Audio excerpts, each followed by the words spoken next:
Hello students, आज मैं आप लोगों के लिए एक न्यू चैप्टर लेकर आई हूँ जिसका शीर्षक है एक माँ की बेबसी। एक माँ की बेबसी। आप लोगों ने माँ से जुड़ी हुई कई सारे कविताएं पढ़ी होंगी, पर शायद बेवश होने की बात इस कविता में की गई है कि एक माँ कब बेवश हो जाती है, लाचार हो जाती है, जब उसका बिल्कुल कोई चारा नहीं चलता है ना। बच्चे अपनी माँ से बहुत प्यार करते हैं और माँ भी अपने बच्चों से बहुत प्यार करती है। बच्चों की दुनिया माँ होती है और माँ की पूरी दुनिया बच्चे होते हैं। लेकिन कब वो अपने बच्चों के लिए चाहकर भी कुछ नहीं कर पाती है, वो बात इस कविता में की गई है। वैसे तो एक माँ अपने बच्चों की खुशी के लिए कुछ भी कर सकती है ना। लेकिन यहाँ माँ बेबस हो जाती है, क्यों? तो आइए हम लोग इस कविता का अध्ययन करेंगे। उसमें देखेंगे कि ऐसा क्या होता है जब माँ बेबस हो जाती है, जब उसका चारा नहीं चलता है ना। तो देखिए, यहाँ दिया गया है, न जाने किस अदृश्य पड़ोस से निकल कर आता था वह, खेलने हमारे साथ रतन जो बोल नहीं सकता था।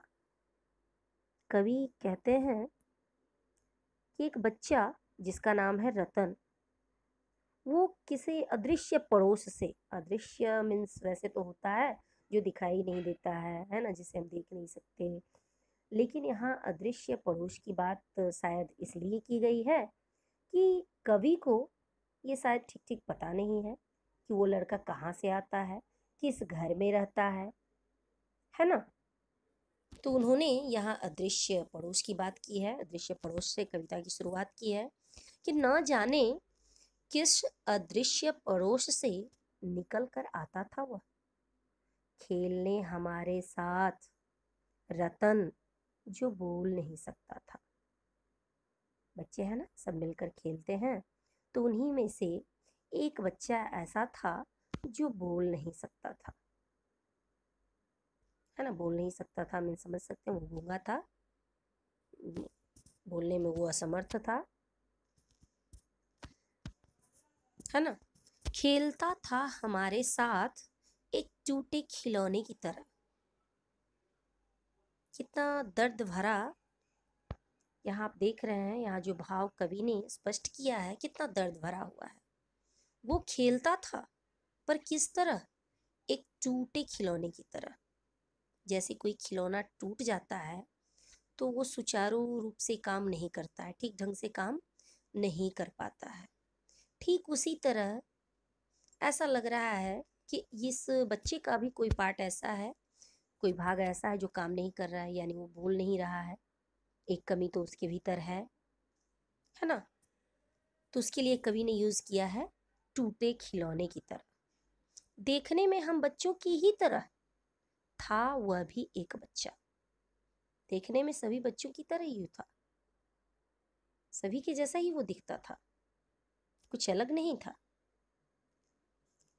लेकिन हम बच्चों के लिए अजूबा था, क्योंकि हमसे भिन्न था। देखने में तो वो अलग नहीं था, पर फिर भी वो सबसे अलग था, कुछ अलग था। कैसे कैसे भिन्न था? थोड़ा घबराते भी थे हम उससे, क्योंकि समझ नहीं पाते थे उसकी घबराहटों को, न इशारों में कही उसकी बातों को, न उसकी भयभीत आंखों में हर समय दिखती उसके अंदर की छटपटाहटों को। कवि कहते हैं, कवि ने बाद में ऐसा महसूस किया कि उस समय रतन पर क्या बीतती होगी जब वो अपने विचार प्रकट नहीं कर पाता होगा। कुछ वो कहना चाहता होगा, वो कह नहीं पाता होगा, वो अपनी बात स्पष्ट नहीं कर पाता होगा। तब उसके भीतर कितनी छटपटाहट होती होगी। कितना वो बेचैन होता होगा, है ना। और दूसरी तरफ कवि कहते हैं कि वो भी घबरा जाते थे। क्यों घबराते थे, वो क्यों डर जाते थे? वो इसलिए डर जाते थे क्योंकि वो समझ नहीं पाते थे कि रतन क्या कहना चाह रहा है। वो रतन की मदद करना चाहते थे, रतन की बात को समझना चाहते थे, पर वो समझ नहीं पाते थे। जितनी देर वह रहता, जितनी देर वह घर से बाहर रहता, बच्चों के साथ खेलता, पास बैठी उसकी माँ निहारती रहती उसका खेलना। जब तक रतन खेलता रहता, माँ उसकी एक पल के लिए भी इधर उधर नहीं जाती, वहीं बैठी रहती, अपने बच्चे को देखते रहती। उसे शायद ये डर था कि हो सकता है उसके साथ कोई परेशानी हो, वो अपनी बात को किसी को कह नहीं पाएगा, है ना, बता नहीं पाएगा, तो और बच्चे उसे छेड़ सकते हैं। इसलिए वो हमेशा उसके पास रहती थी।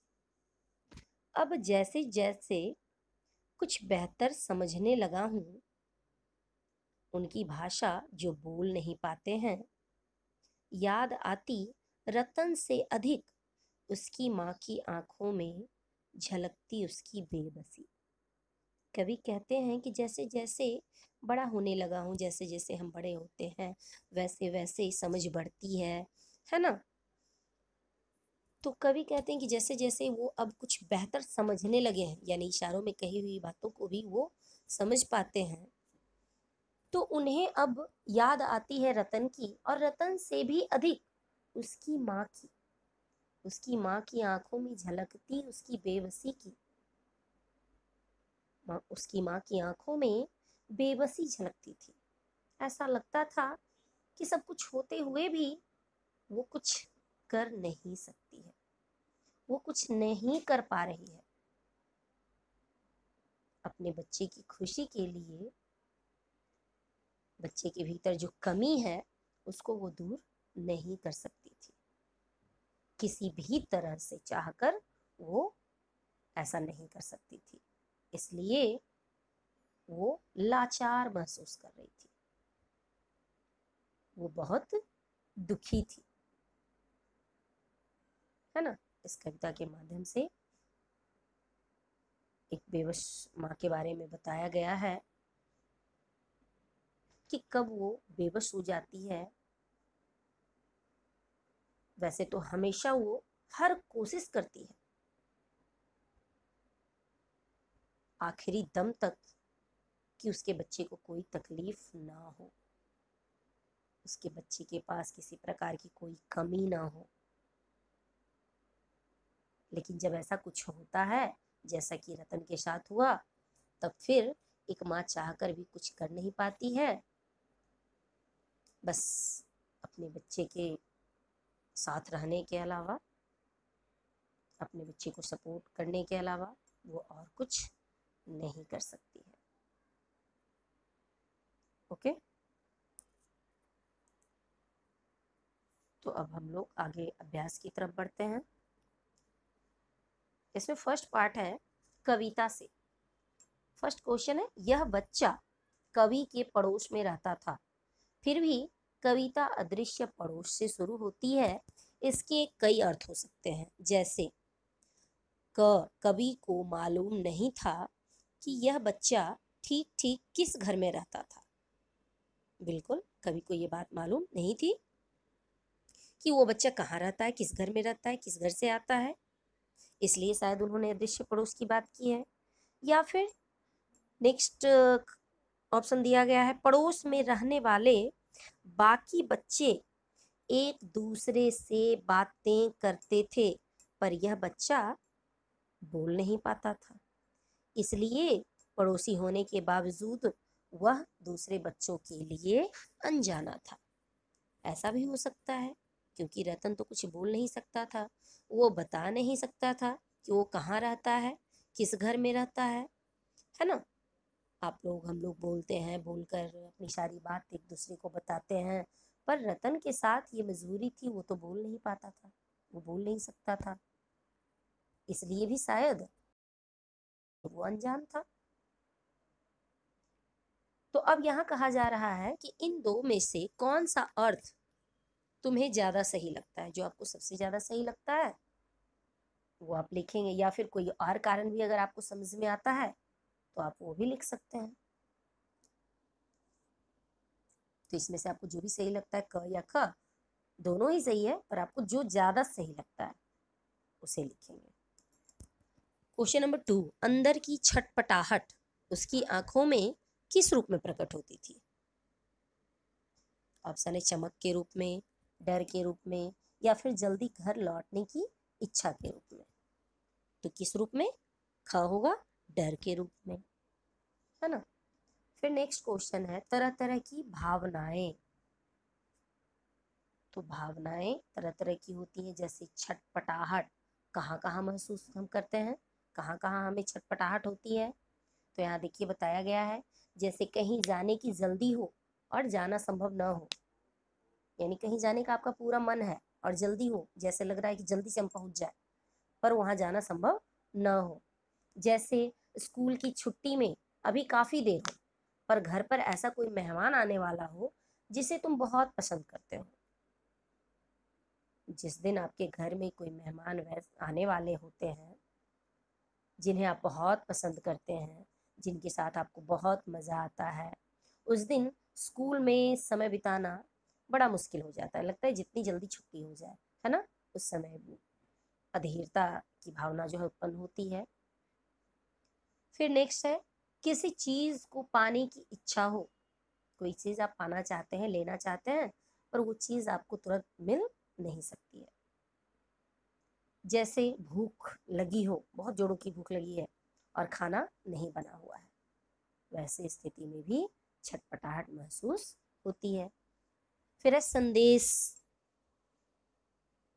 संदेश देने के संदर्भ में कब होता है? जब हम कोई संदेश देना चाह रहे हों, जब हम कोई बात किसी को बताना चाह रहे हों पर दूसरा उसे समझ नहीं पा रहा है। जैसे शिक्षक से कहना हो कि घंटी बज गई है, अब पढ़ाना बंद करें, पर उन्हें घंटी सुनाई न दी हो। जैसे कभी कभी ऐसा होता है ना कि बेल बज जाती है और पता नहीं चलता है कि बेल बज गई, और शिक्षक क्या कर रहे हैं? पढ़ाए जा रहे हैं। उस समय आपको लगता है कि जितनी जल्दी हो कि हम शिक्षक से ये कह दें कि घंटी तो बज चुकी है, अब पढ़ाना बंद कर दीजिए, है ना। उस समय भी छटपटाहट महसूस होती है। इनमें से कौन सा अर्थ या संदर्भ इस बच्चे पर लागू होता है? इनमें से कौन सा संदर्भ इस बच्चे पर लागू होता है? किस बच्चे पर? रतन पर। इनमें से रतन पर सबसे सटीक क्या होगा? जैसे संदेश की बात ही है, तो वो कुछ कहना चाह रहा है और दूसरे उसे समझ नहीं पा रहे हैं, तो यहाँ हम लिखेंगे कि इनमें से संदेश के संदर्भ में ही ये बात बच्चे पर लागू होती है। फिर नेक्स्ट है घबराहट। घबराहट कब कब होती है? हम कब घबरा जाते हैं? जब हमें किसी बात की आशंका हो तो घबराहट महसूस होती है। जैसे अंधेरा होने वाला हो और हम घर से काफ़ी दूर हों या अकेले हों। जैसे होता है ना, कभी कभी बच्चे खेलने निकल जाते हैं और काफ़ी शाम हो जाती है, शाम ढलने लगती है, तब थोड़ी सी घबराहट होती है। ऐसा लगता है कि अब घर पहुंचना है जल्दी से, देरी हो रही है। या फिर आप अकेले हैं और आपका घर बहुत दूर है तो भी घबराहट होती है, डर लगता है। फिर नेक्स्ट है समय कम हो और हमें कोई काम पूरा कर लेना हो। जैसे परीक्षा में देखा जाता है, परीक्षा में जैसे 2 घंटे का समय मिलता है और 2 घंटे में आपको सारा क्वेश्चन हल करना है, सबका आंसर देना है ना। और अब ऐसा हो रहा है कि लास्ट टाइम में क्वेश्चन ज़्यादा बचा हुआ है और टाइम आपके पास कम है, तब भी घबराहट होती है कि लगता है जैसे अब छूट जाएगा, अब हम प्रश्न पूरा नहीं कर पाएंगे। उस समय भी घबराहट महसूस होती है। फिर यह डर हो कि दूसरे के मन में क्या चल रहा है। कभी कभी ऐसा भी होता है, कुछ गलती हो जाती है तो भी हमारे मन में ये डर होता है कि पता नहीं इसका रिएक्शन क्या होगा, है ना। ठीक है। फिर नेक्स्ट क्वेश्चन है जो बच्चा बोल नहीं सकता वह किस किस बात की आशंका से घबराहट महसूस कर सकता है? जो बच्चा बोल नहीं सकता, बोलकर अपने विचार व्यक्त नहीं कर सकता, अपनी बात नहीं बता सकता, उसे सबसे ज़्यादा घबराहट तब महसूस होती होगी जब वो कोई बात बताना चाहता होगा, इशारों में समझाना चाहता होगा और अन्य दूसरे जो लोग हैं उसकी बातों को नहीं समझ पा रहे होंगे, तो उसे सबसे अधिक घबराहट होगी। फिर नेक्स्ट क्वेश्चन है, थोड़ा घबराते भी थे हम उससे क्योंकि समझ नहीं पाते थे उसकी घबराहटों को। यहाँ कहा जा रहा है, कभी कहते हैं कि थोड़ा हम भी घबराते थे, कभी खुद के बारे में, स्वयं के बारे में कहते हैं कि हम भी थोड़ा कभी घबरा जाते थे, डर जाते थे। क्यों? क्योंकि उसकी बातों को, उसकी घबराहटों को समझ नहीं पाते थे, उसमें हम असमर्थ जब अपने आप को महसूस करते थे तो फिर हम भी डर जाते, घबरा जाते थे। तो फर्स्ट क्वेश्चन है, रतन क्या सोचकर घबराता होगा? रतन क्या सोचकर घबराता होगा? रतन अपनी बातों को इशारों में समझाता होगा, लेकिन लोग समझ नहीं पाते होंगे। उसके अंदर भी बोलकर अपनी बात रखने की बेचैनी होती होगी। फिर नेक्स्ट है, अपने दोस्तों से पूछकर बताओ कि कौन क्या सोचकर और किस काम को करने में घबराता है, कारण भी पता करो। तो ये आप खुद से कर लेंगे, जैसे दोस्त या सहेली का नाम देंगे, फिर वो किस बात से घबराता है, किस बात से वो जल्दी तुरंत घबरा जाता है, फिर घबराने का कारण, जैसे हम दे सकते हैं किसी मित्र का नाम दे दिए, वो अंधेरे से डरता है ना, वह अंधेरे से डरता है, ऐसा हम दे सकते हैं। या फिर वो अकेले घर जाने से भी घबराता है, अकेले अगर जाने की बात होती है तो वो घबरा जाता है। घबराने का कारण क्या है? रास्ते में उस पर कुत्ते भौंकने लग जाते हैं और उसे कुत्तों से बहुत डर लगता है ना। या फिर स्कूल जाने में भी घबराहट होती है। क्यों? घबराने का कारण क्या है? क्योंकि शायद उसने होमवर्क नहीं बनाया होगा। आपका कोई मित्र ऐसा होगा जो होमवर्क नहीं करता है, तो फिर स्कूल जाने में डर लगता है ना, तो ऐसा भी होगा। तो यहाँ आप मित्र का नाम लिखेंगे, किस बात से घबराता है ये बताएंगे और फिर घबराने का कारण भी। फिर नेक्स्ट है भाषा के रंग। जैसे फर्स्ट क्वेश्चन है, कवि ने इस बच्चे को टूटे खिलौने की तरह बताया है। जब कोई खिलौना टूट जाता है तो वह उस तरह से काम नहीं कर पाता जिस तरह से पहले करता था। संदर्भ के अनुसार खाली स्थान भरो। जैसे खिलौना है गाड़ी, अब गाड़ी का यहाँ कारण बताया गया है कि क्या टूटा है उसमें। मान लीजिए कि गाड़ी का कोई भी एक चक्का निकल जाता है, तो क्या होता है नतीजा उसका? वो चल नहीं पाती है।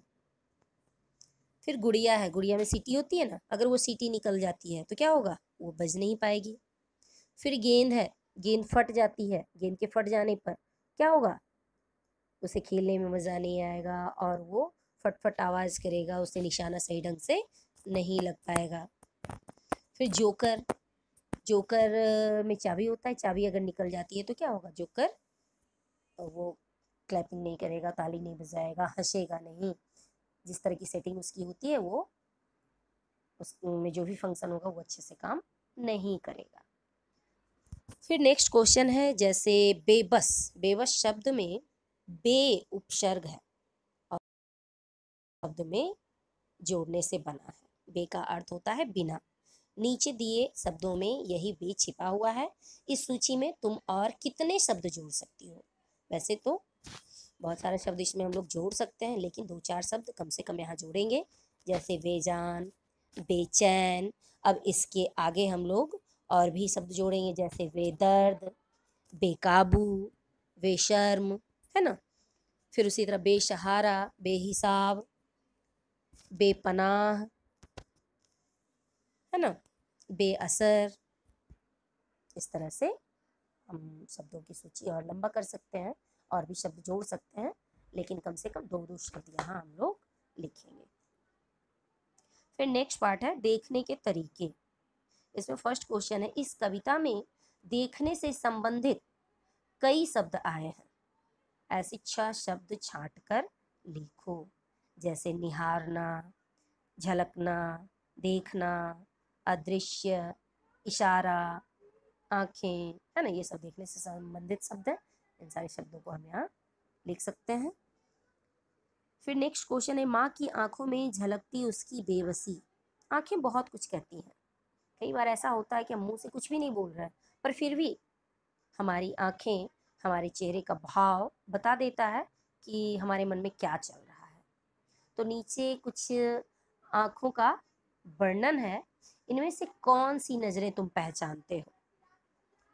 जैसे यहाँ दिया गया है, सहमी नजरें, प्यार भरी नजरें, क्रोध भरी नजरें, आंखें, है ना, इन सबको पहचानते होंगे ना आप लोग। सहमी नजरें यानी कोई डर जाता है, डरा हुआ है, सहमा हुआ है, तो आप समझ जाते हैं कि वो डरा हुआ है ना। क्रोध भरी आंखें, कोई गुस्से में है तो आपको समझ में आ जाता है ना। तो ये आपको, फिर प्यार भरी आंखें, कोई प्यार से आपको देखता है, माँ आपको प्यार से देखती है तो वो भी समझ में आता है, जब गुस्से में देखती हैं तो भी समझ में आता है।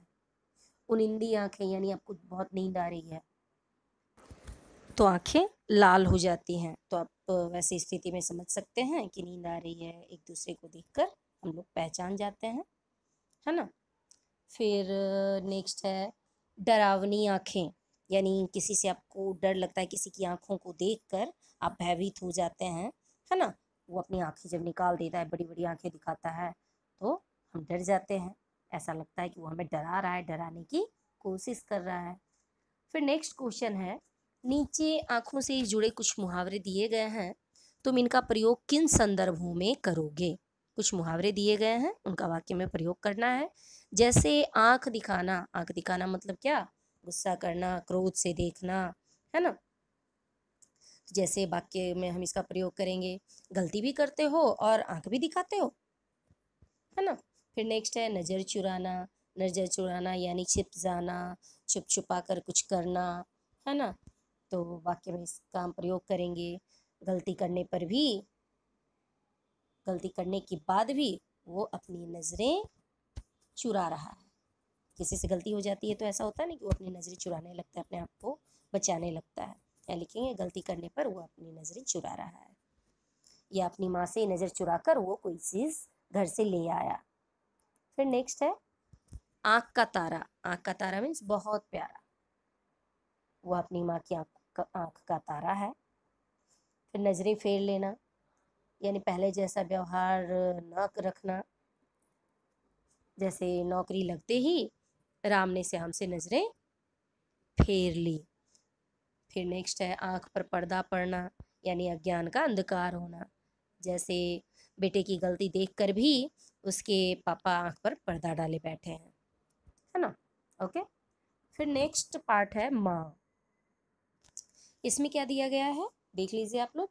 याद आती रतन से अधिक उसकी माँ की आंखों में झलकती उसकी बेबसी, है ना। माँ उसकी बेबस लाचार है। फर्स्ट क्वेश्चन है, रतन की माँ की आंखों में किस तरह की बेबसी झलकती होगी? रतन की माँ कब बेबस हो जाती है, किस प्रकार की बेबसी झलकती है, दिखाई देती है? तो आपको पता है ना, कि रतन की माँ क्यों बेबस थी। किसी की माँ अपने बच्चों के लिए, किसी की भी माँ, हर माँ अपने बच्चों की खुशी के लिए कुछ भी कर सकती है, किसी भी हद तक जा सकती है। और रतन की माँ भी अपने बच्चे की खुशी चाहती थी, पर रतन के साथ ऐसी समस्या थी, ऐसी परेशानी थी जिसका कोई उपाय नहीं था, जिस पर उसका कोई चारा नहीं चल रहा था। इसलिए वो उदास हो जाती है, उसकी आंखों में उदासीनता दिखती है, बेबसी झलकती है। फिर नेक्स्ट क्वेश्चन है, अपनी माँ के बारे में सोचते हुए नीचे लिखे वाक्यों को पूरे करो। फर्स्ट क्वेश्चन है, मेरी माँ बहुत खुश होती हैं जब, जब कब? जब आप कोई अच्छा काम करते होंगे, आप मन से पढ़ाई करते होंगे, है ना। तो यहाँ लिखेंगे कि जब मैं मन से पढ़ाई करता हूँ या परीक्षा में अच्छे मार्क्स लाता हूँ तो मेरी माँ खुश होती है। फिर नेक्स्ट है, माँ मुझे इसलिए डांटती हैं क्योंकि। माँ कभी डांटती भी हैं, क्यों डांटती हैं? देर तक तुम बाहर खेलते हो तब भी डांटती हैं, या बहुत ज़्यादा शरारत करोगे तो भी डांटेंगी, है ना। फिर नेक्स्ट है, मेरी माँ चाहती हैं कि मैं पढ़ लिख कर एक अच्छा इंसान बनूं, है ना। फिर नेक्स्ट है, माँ उस समय बहुत बेवश हो जाती हैं जब जब आपकी तबीयत खराब होती होगी। तो आप यहाँ लिखेंगे कि जब मेरी तबीयत खराब होती है तब मेरी माँ बहुत बेवश हो जाती है। फिर नेक्स्ट है, मैं चाहती या चाहता हूँ कि मेरी माँ हमेशा मेरे साथ रहे, है ना, मेरी माँ हमेशा खुश रहे, है ना। सभी बच्चे ऐसा चाहते हैं कि उनकी माँ उनके साथ रहे, माँ का प्यार मिलता रहे। तो आप यहाँ लिखेंगे कि मेरी माँ हमेशा मेरे साथ रहे, हमेशा खुश रहे। Okay, thank you.